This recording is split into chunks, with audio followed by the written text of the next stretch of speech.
If shingles stick together from heat while patching a roof, stop and adjust your method immediately to avoid tearing and wasted materials.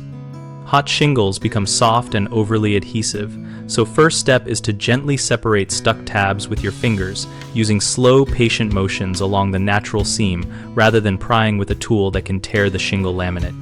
Work in the morning or late afternoon to take advantage of cooler surface temperatures and schedule larger repairs for cooler days when possible. And if you must work during heat, lift one edge and hold it up for a few minutes to let trapped heat dissipate before easing the layers apart. Keep a spray bottle of clean water at hand and mist the bond lightly to cool the surface and reduce tackiness, then wait a minute before attempting separation. Do not soak the roof or use solvents because they can damage shingle granules and adhesive strips.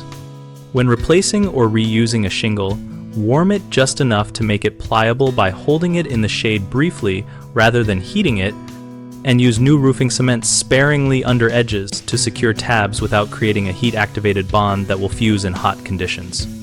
Wear thin leather gloves for tactile control and to protect fingertips from heat and rough granules, and always support the shingle from underneath with a flat pry bar or your free hand when lifting to distribute stress and prevent tears.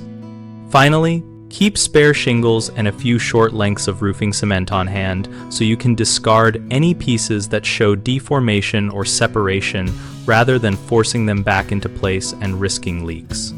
Common problems are tearing shingle laminates when trying to force panels apart, which you avoid by separating slowly with fingers and supporting from below. Another issue is rebonding after repairs because heat reactivates adhesive, so use minimal new cement at edges and allow repairs to cool before replacing adjacent shingles.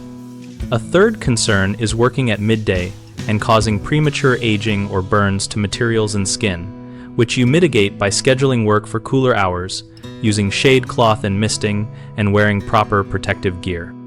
We run bighomeprojects.com to connect homeowners and contractors around projects like roof patching, and our listings help people find local professionals and contractors find work.